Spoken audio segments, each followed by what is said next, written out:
ಈ ವಿಡಿಯೋದಲ್ಲಿ ನಾವು 2024ರಲ್ಲಿ ಡಿಜಿಟಲ್ ಮೋಸಗಳು ಅಂದರೆ ಸೈಬರ್ ಕ್ರೈಮ್ಗಳು ಎಷ್ಟು ಆಗಿವೆ, ಅದರಿಂದ ಸಾಮಾನ್ಯ ಜನರ ಹಣ ಎಷ್ಟು ಲೂಟಿಯಾಗಿದೆ ಎಂದು ನೋಡೋಣ.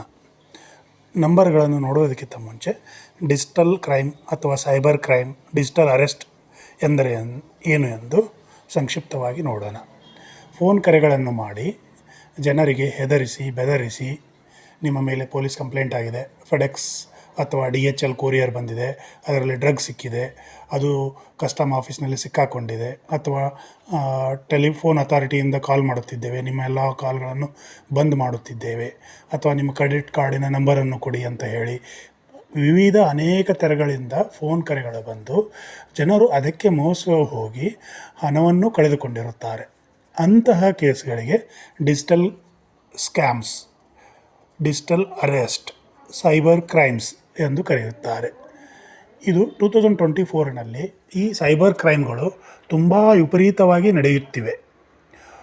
ಪ್ರತಿದಿನವೂ ಒಬ್ಬರಿಲ್ಲ ಒಬ್ಬರು ಹಣವನ್ನು ಕಳೆದುಕೊಳ್ಳುತ್ತಿದ್ದಾರೆ ಹಾಗೂ ಮನೆ ಮಠಗಳು ಹಾಳಾಗುತ್ತಿವೆ, ಜನಸಾಮಾನ್ಯರ ನೆಮ್ಮದಿ ಹಾಳಾಗುತ್ತಿದೆ.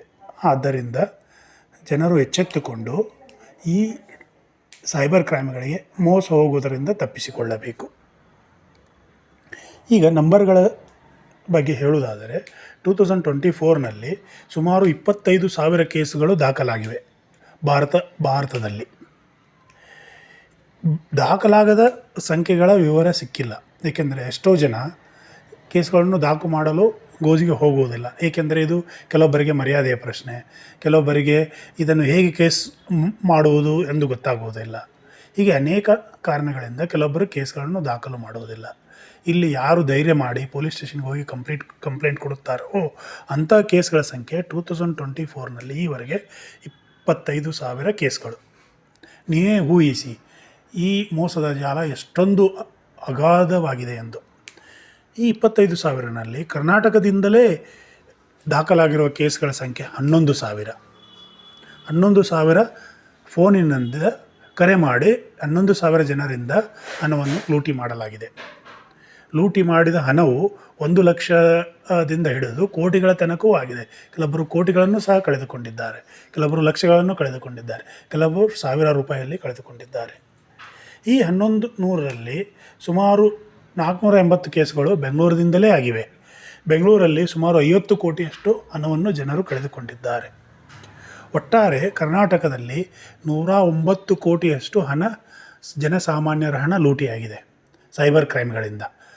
ಸೈಬರ್ ಕ್ರೈಮ್ಗಳು ಈ ಮೊದಲೇ ಹೇಳಿದಂತೆ ನಾನು ನಿಮಗೆ ಫೋನ್ ಮಾಡಿ ನಿಮಗೆ ವಿವಿಧ ರೀತಿಯ ವಿಷಯಗಳನ್ನು ಹೇಳಿ ನಿಮ್ಮಿಂದ ಹಣವನ್ನು ದೋಚಿಕೊಳ್ಳುತ್ತಾರೆ.